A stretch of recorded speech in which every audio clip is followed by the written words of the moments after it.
I'm always experimenting with AI, and I run an agency and a community focused on helping people with AI SEO or with AI automation. Create all the systems that I build for my own business. I'll share and document, whether that's on Twitter, whether it's on YouTube, whether it's on Reddit, Facebook, or whatever, and basically just help people learn and grow with AI automation to scale. It's crazy how many people I jump on a call with and they're not sure. They're like, is this an AI version of Julian? But I can confirm this is a real McCoy. Want to attract and convert more leads? Want to learn how digital PR, branding, and SEO can establish and build your brand identity? Welcome to the Market Movers Building Brands and Links with Linkify podcast. We answer these questions and help you ramp up your brand visibility and credibility. Let's cut through the noise and make your business the talk of the town. We're your hosts, Nick and Chris. Let's get this show on the road.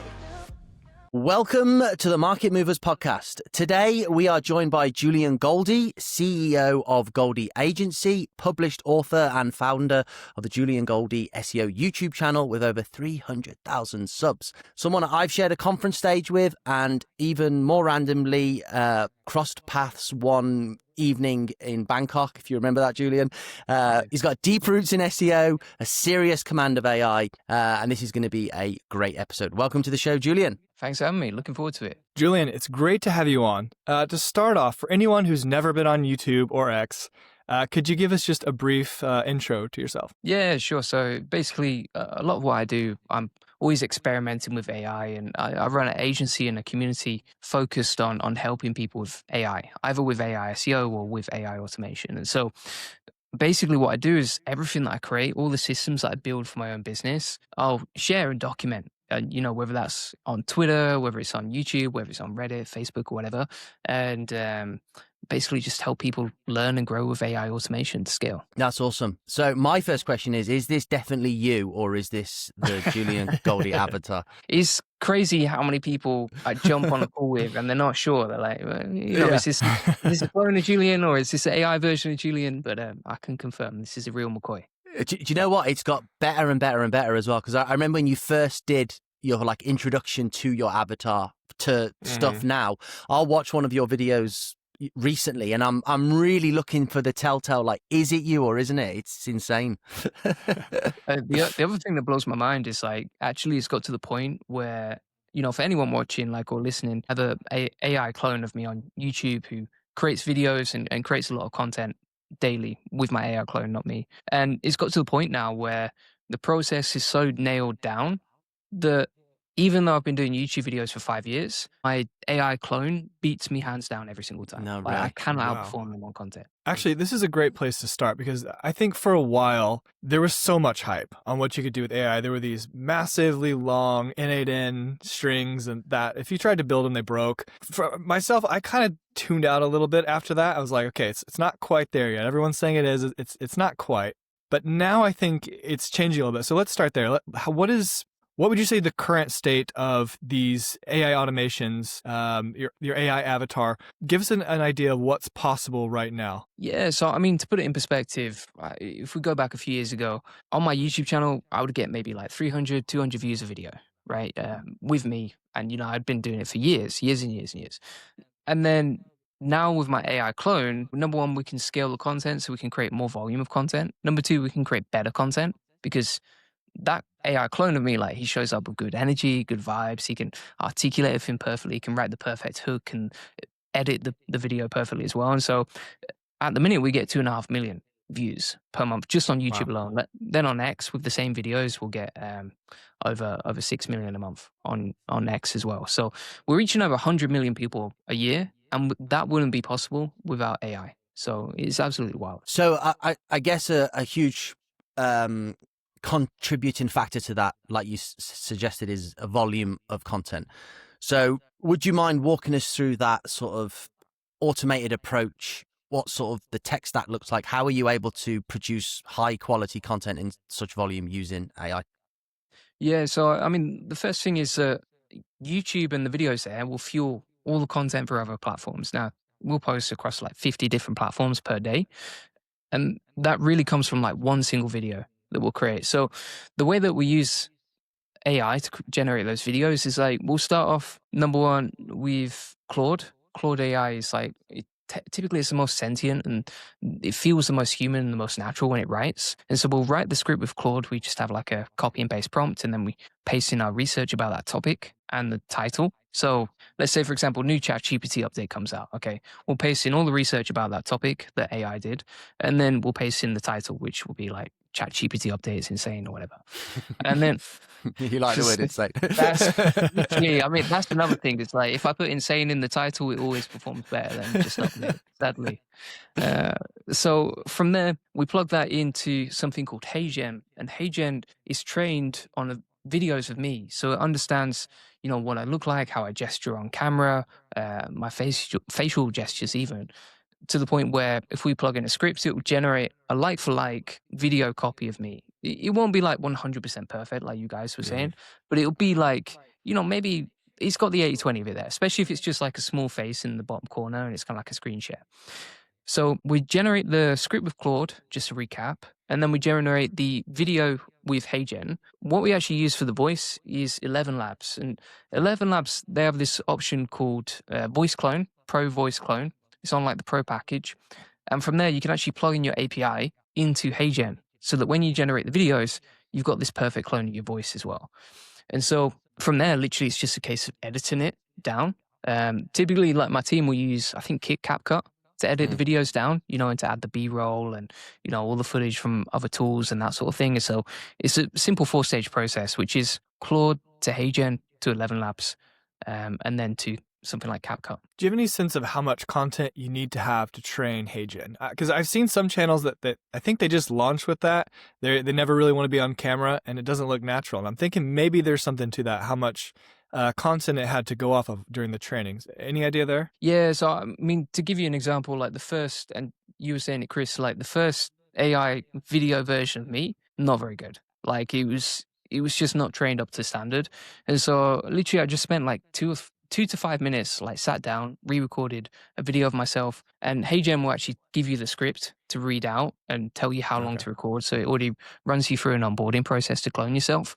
And once you've done those 5 minutes, then it's good to go and it's ready to upload. The other thing that I will say here is like, if you don't want to show your face, like we've actually got female AI channels, and you'll see this occasionally on X as well. We'll post occasionally like a female AI presenter. Like literally, I think we started a new channel like 4 weeks ago, and we're already up to like 1,000 subscribers on the female channel. It's like, wow, and it's a different market, right? Like if I talk, it's going to attract people like me. But if a female talks, well, at least 50% of the audience is going to be females. It's a good way to capture more markets without showing your face. Yeah, that's awesome. So you're essentially using YouTube as the primary place that you're producing for. You've got this like 4-stage automation, and then from there you're repurposing multi-platform. You said 50 platforms. Like I can think of the handful of social media platforms I know. I don't even know 50 places to post. Well, where are you posting that's working that people haven't even thought of? So one actually that blew my mind recently was Facebook.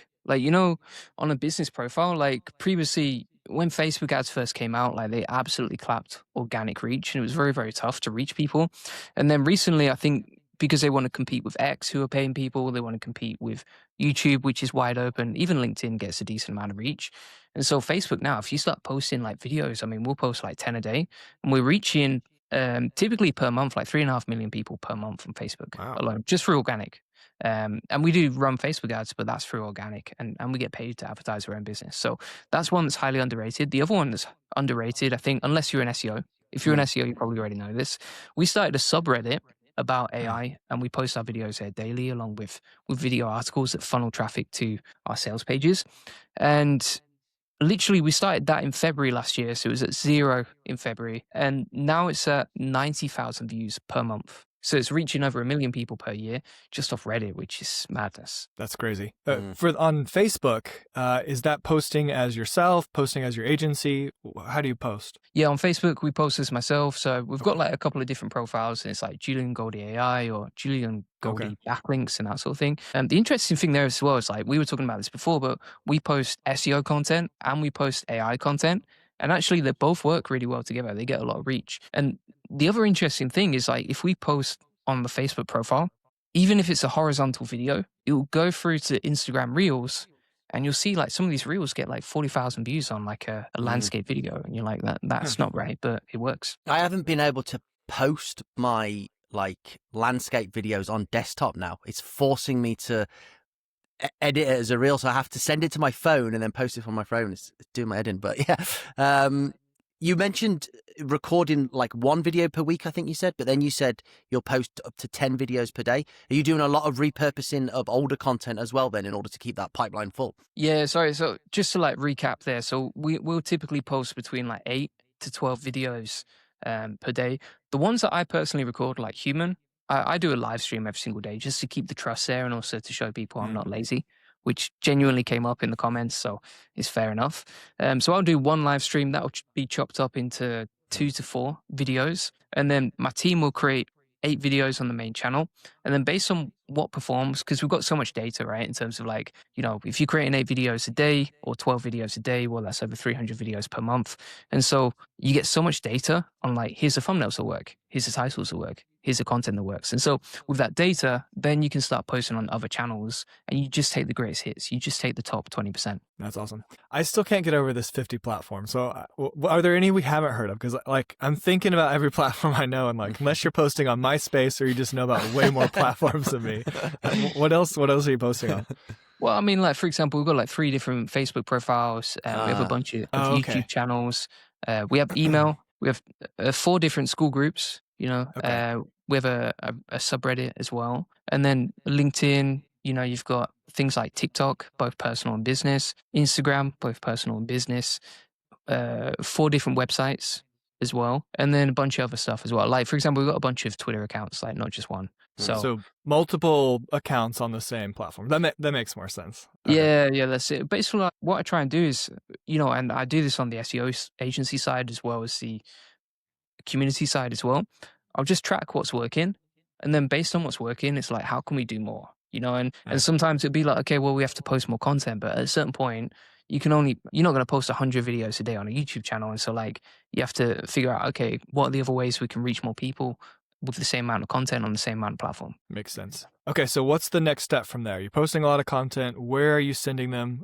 What's the strategy? Yeah, so what our video editors actually do, when they upload to YouTube, they're also going to take that content and then they'll post it on Reddit, school, Facebook group. That'll feed through to Instagram as well. Then we have an admin that will like repurpose that and chop that up into like little sales pitches, like mini sales pitches.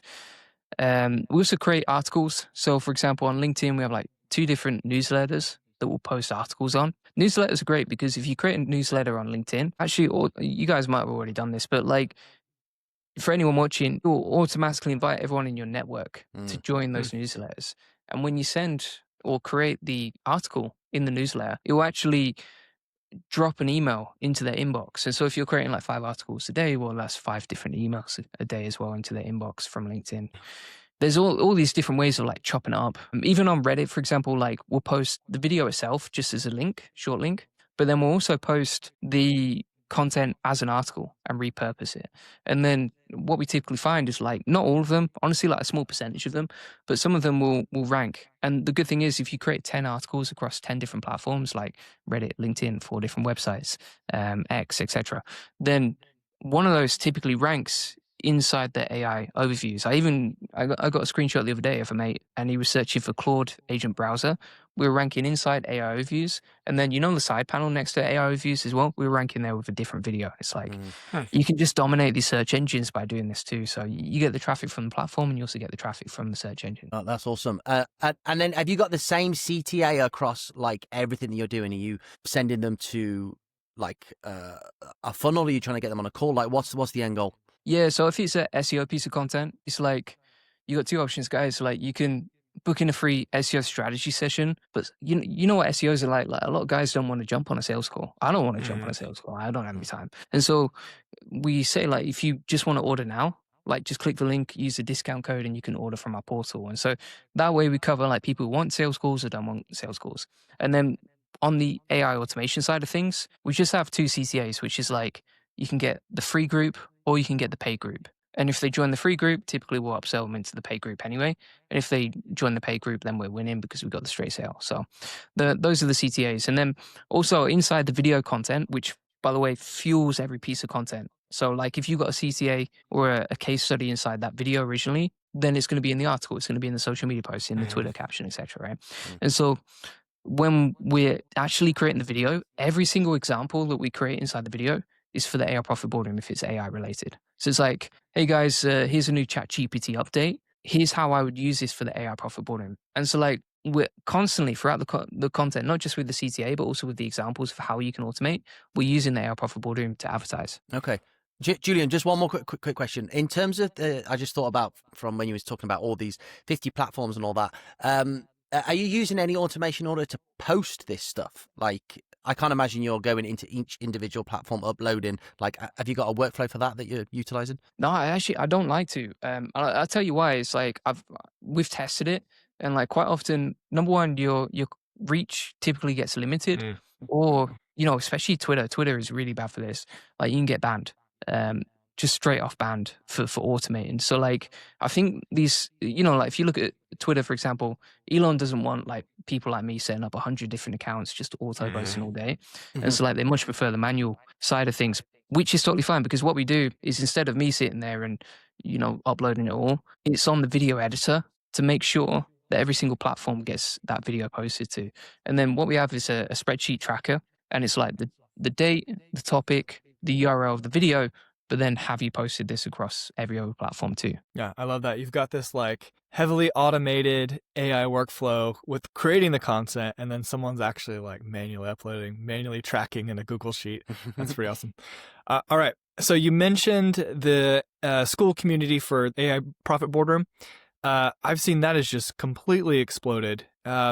How did you get that started? How were you able to grow it so fast? I mean, I imagine the amount of content you're producing is really the key driver, but what's been the strategy for growing that? Yeah, so really just trying to give as much value as possible and position myself as a leader in this stuff. And then, you can do podcasts like this, you can do videos, and then all the other content that we create, and just fuel, like, it's quite funny with school communities. It's a very simple funnel. It's just like from point A to point B, from the video straight to the landing page, or from the article straight to the landing page.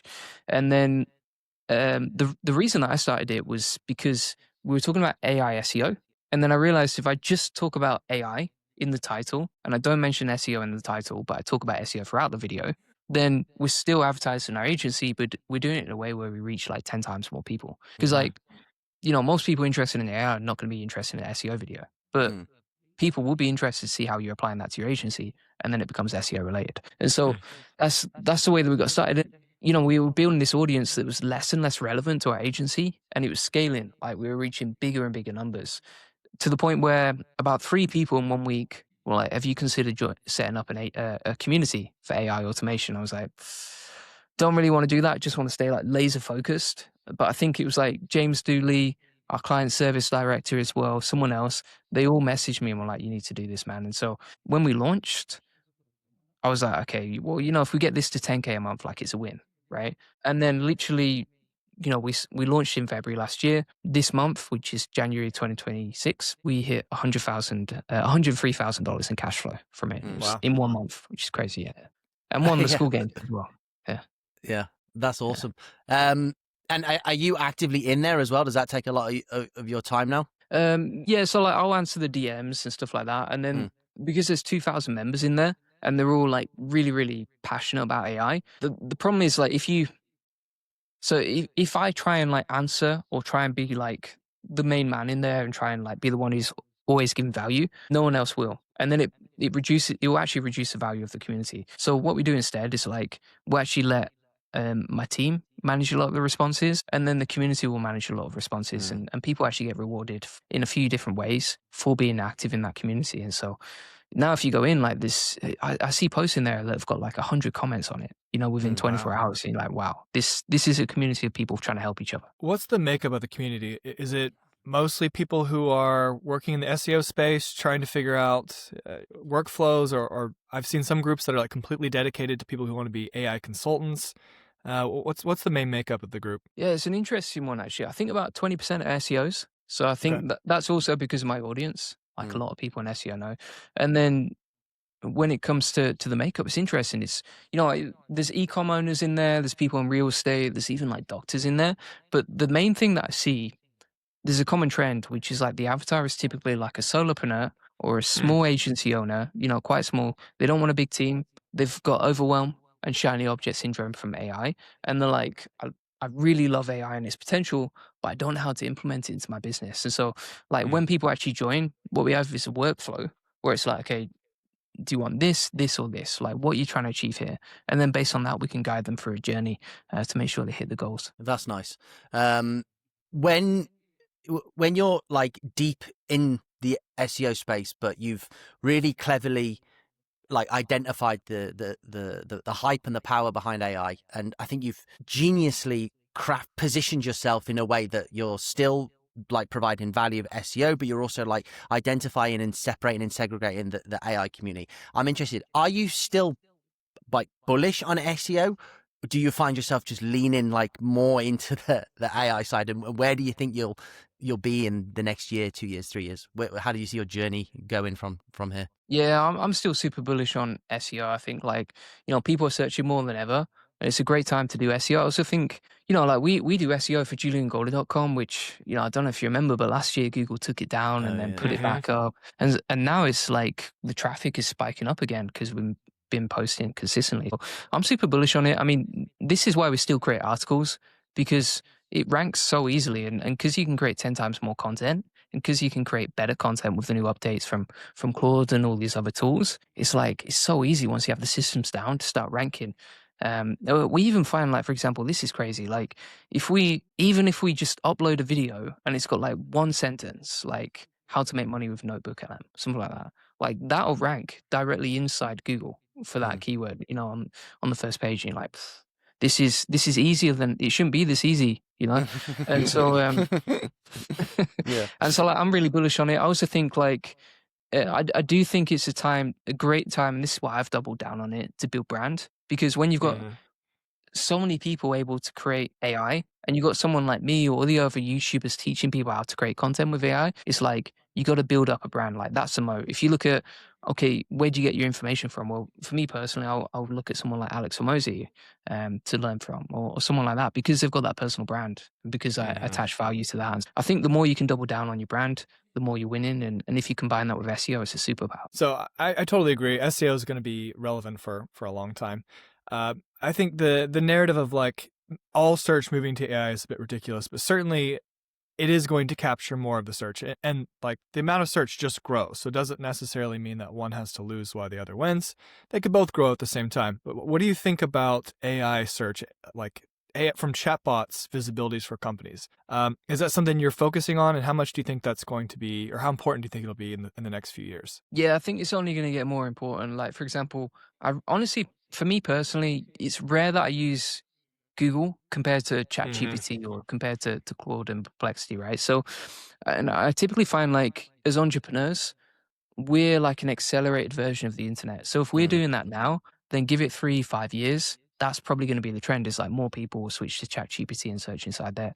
The great thing about ChatGPT though is like it's still relatively easy to rank in there, and also it cuts out all the BS. You're not forced to look at 10 links anymore. You're just going to get fed what's actually useful and relevant. And so I think as long as you're creating good stuff, or as long as you're creating good products that are recommended across the web, like, you're good to go. And the other thing I think is like if an AI recommends a product, is like, that must be good, because like the smartest technology in the world or of history of all time, if that's recommending your product, then it must be a good product. Let's buy that. And so I think it's a great time to get higher conversions on the traffic you get. I think what's really interesting as well, like Nick said, like search is changing. I mean, historically, you just go to Google to search for something.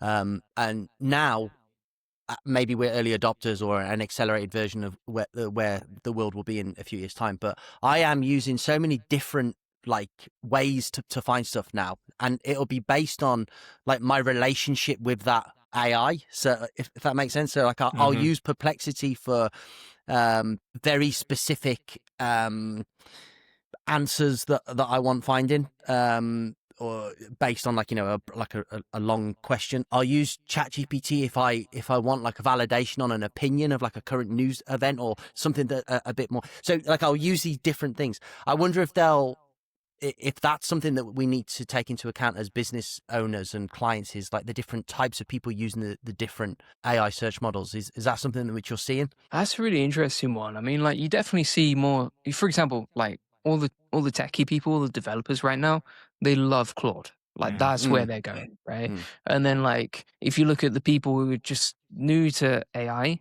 typically they really only know about ChatGPT. Like ChatGPT is the only brand on their mind right now when it comes to AI. So it's really interesting to see that. And also, like if you look at, for example, I was using Google yesterday, and they literally pushed me towards AI mode. Like I didn't want to use it, but it was like click here and just use AI mode. Like you don't have a choice.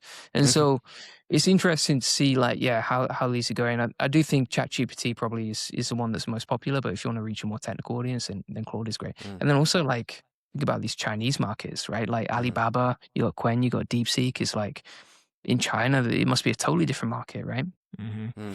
You mentioned it was quite easy to appear in ChatGPT. What are your strategies around that? Yeah, so like there's a few different ways, but the way that I like to do it is like traditional SEO. So you got your keywords, your Mm-hmm. content, your backlinks, right? So blog articles, backlinks from other sites, and low competition keywords that you can rank for. And then typically what we can do is like we can rank across multiple different platforms. Now, the ones that I typically see ranking pretty well inside ChatGPT are like websites and also Reddit. Reddit ranks really well inside ChatGPT. So that's a great one. When it comes to other platforms, though, if you look at, for example, like Perplexity or Google AI overviews, they push videos. Like they're sourcing their content from videos and Reddit. And so these are great places to rank. And I think if you create a video like we're doing, and then you turn that into a blog post, and then you publish it across other platforms, and you're kind of like repurposing all your content, like you're multiplying the chances of ranking. Like you're increasing it by 10 to 20x. So you think video is the key then as a starting place? I think it's a great platform. And the reason for that as well is like, if you look at the AI era, it's like, well, how do you build trust with someone? Because Yeah. it's basically standard to create content with AI, which means like if it's generic fluff, then why would people read that versus going to ChatGPT, right? But like if you create a video and it's like, look, guys, here's how I'm using ChatGPT inside my business, or here's how I'm using Claude inside my business. That's unique case study data that is then totally unique to Google and all these other platforms. And then you're creating something interesting that takes a new angle and no one else can replicate in the world, right? It's you. It's like, it's your system, it's your business that you're talking about. And so I think that's a better way to do it. Yeah, for sure. Yeah, I like that. One of the other strategies I hear a lot is getting featured in the listicles. So if you ask who's the best this for that, it's pulling from various listicles. So getting featured in those listicles or creating new ones. That works very well right now, but I'm curious, do you think there's going to be some sort of like element of trust introduced down the road? Because it's quite gameable right now, but as it becomes more and more prevalent in people's like, they're going to expect that the suggestions they get are good. And if you can game those suggestions, the trust is lost. Do you think they'll do anything around that? Yeah, I think so. That can't last. Can it? It's too easy. Yeah, have you?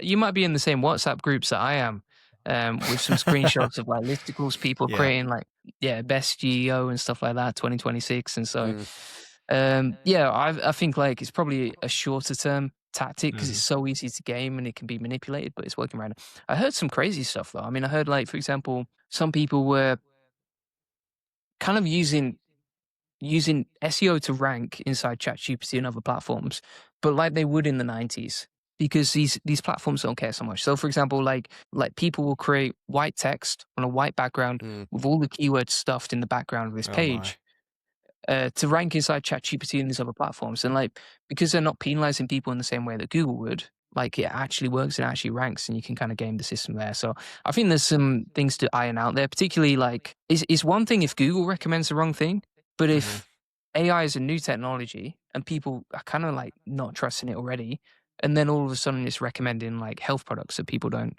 that aren't safe, or like it's recommending taking payday loans from dodgy people, then like that's a serious problem for ChatGPT. So I imagine they'll clamp down on it, maybe even harsher than Google and these other platforms. Yeah. It'll be interesting to see how it develops. I was at Charles Float's mastermind recently, and he said that the US and UK the SERPs, they're the weakest they've ever been. Google is shifting so much of its resources now to AI, and that like this, I can imagine exactly this white text on white background stuff, hiding stuff in footers and all that. it's like it's a golden It's era come again, full circle, perhaps. huh? Yeah, exactly. It's the Wild West again, isn't it? Yeah, Yeah. yeah, for sure. Okay. I saw Jackie Chow from Indexy posted the other day. You mentioned Reddit being a good strategy for ranking in ChatGPT, but I read recently that Facebook groups, he showed the traffic. It's maybe like it was when Reddit sort of just lifted in the SERPs. Is that something you've noticed as well? I haven't tested it out, honestly. I do think like Facebook is wide open, Mm-hmm. more than ever before. But actually, I read the same tweet, which Mm. was it was a fantastic tweet. And then when I went to make my Facebook group public, because I want more like 3,500 people in, actually you can't. I think it's because like people joined thinking it's public, and see Facebook won't let you change the settings in case they've posted before. So yeah, so I don't know. I should probably set up a new group and just test it, but it feels like a shiny object syndrome. slightly. Yeah. There's just like every day I see like 3 things. I'm like, oh, I've got to go try that. Yeah. It's Yeah, actually for sure. that's a good question for you. How do you figure out you're doing like 10 times more things than we are? How do you figure out what to focus on? How do you push things to the side? Because it does, from the outside, there's the appearance that you are doing just everything possible. Yeah, so I mean, for me, like personally, I'm just focused on like what's the biggest constraint inside the business. So for me, like I don't do any of this stuff. I just get my team to do it, and then what we do is we actually remove what doesn't work and keep what does work, and just cut the stuff. And I give myself permission to run a few marketing tests each month and just see what's working and what's not working, and try different funnels and that sort of thing. And then for me personally, it's like, okay, what's the biggest constraint in the business, and then just attack that violently, essentially, you know. So for example, if we look at the AI powerful boardroom, it's like the conversion rates are great, the retention rates are pretty good, but the biggest constraint is like more traffic. And if we just fuel more traffic through that funnel, we'll get more sales and we'll keep growing. And so like that's basically what I work on day to day. So one problem at a time. This is the biggest issue right now. That's sort of Yeah, the that's it. Elon Musk style, yeah? Like, what's the biggest issue in my business right now? Yeah, exactly. It's like, okay, what's the thing that's holding us back? Because I think like every business has that, and it's like there's so many things you can do, especially like new things that you can do, especially in this day and age. And it's like you just have to do more of the boring stuff that's already working and figure out, okay, what's stopping you from doing more? Why can't you do 10 times more volume? It sounds like you've probably also got a good team, a good like way to delegate, and I know that you're also like an extreme SOPist as well. So you, if that's a phrase, so I imagine that's part of it as well, that allows you to like find something that works, give it to the team, and then just run with it. Yeah, 100%. So like I have something called um, a leverage tracker, and basically what I do is like every day to day, what I'll personally do is like track the date, the task, the minutes I work on a task, what it relates Wow. to, and then also how much money it makes. And literally I'll do that every single day. Um, and so that helps me figure out, okay, what am I spending time on that I shouldn't be? Because really, like, the main thing that I should be focusing on is that constraint. So that helps me easily figure out, okay, I need to delegate this. This needs to go out to someone else. This needs to go out to someone else. And then inside that leverage tracker, what I actually do is I'll track the date, who I assign the task to, the SOP, and also the weekly quality control checklist to make sure like this is being done properly and it's being done on time. And then like you don't just delegate things out, but you also track how many hours you save, which is awesome to see like quarter to quarter, because you know you're moving forward. But then also you make sure that task is being done, because you guys probably know, like you give a task to someone, you don't check in for a couple of months, and then you're like, are you still doing that? And they're like, what? Doing what? What am I supposed to be doing? And Oh, so, that was like, important? yeah. So it's like also just building good quality control checks in place. And I think that's one of the things nobody tells you is like, you should be delegating as much as you can, but you should also be checking in as much as you can and building really good systems for follow. Are you the one personally who follows up and makes sure everything's done? Do you do the quality control, or do you have an ops manager? It depends what it's for. Like if it's just for building links and stuff like that, like it's an ops manager. If it's for something like improving client calls, our client services directors will handle that. And then when it comes to marketing, I'll QC that myself, because it's front facing. It's like customer facing. And then also the same with the sales team. You know, I'll QC the sales team, because it's like if I just get them all on a team sales meeting and I quality control and train them and give them feedback, then I'm training like 5 people who, you know, probably make over $1 million this year. So it's like 100% worth it. Wow. Yeah, that's awesome. Are you just one other thing? You mentioned that you hand a lot of this off to the team in terms of like the video production stuff. But I'll watch some of your videos, and it looks like it's not just like good research. You've gone in and tested this stuff. So are you allocating time to do that as well in order to produce the videos? Yeah, so that's why I do the daily live streams. Okay, that covers that. Yeah, that covers that. So like they can take little clips from that video and use it as research. And then quite often, sometimes you'll see it'll be them testing out the tool or them like creating content for the thing. And what they'll do is they'll just match their screen share with my AI avatar. Okay. That's awesome. All right. Well, as we come to the end, I think a good way to end this would be to talk about what you're excited about, what you're going to be working on this year. For us, I know what we're working on. I think we're building a lot of those systems, systematizing some of the stuff that you went over today. What are you planning to do next year? What do you think the next year holds? What are you excited about? Yeah, so for me, like growing the sales team, scaling that for the sales team. So for example, like getting more sales reps, improving the show rates and just squeezing more efficiency, especially out of the Facebook side of things, because it's just a game of efficiency. It's like the more efficient you are with show rates, close rates, revenue and cash collected up front, the more money you're going to make from those Facebook ads and the more you can reinvest. So that's something that I'm really focused on. And then on the AI profit boardroom side of things, just like how can we get as much traffic as possible? So it's, right now we reach over 100 million people per year, but I'd like to get to 1 billion people per year. And that way we'll get even more traffic and, it'll really blow up our sales too. What are you most concerned about when it comes to AI over the next year? That's a good question.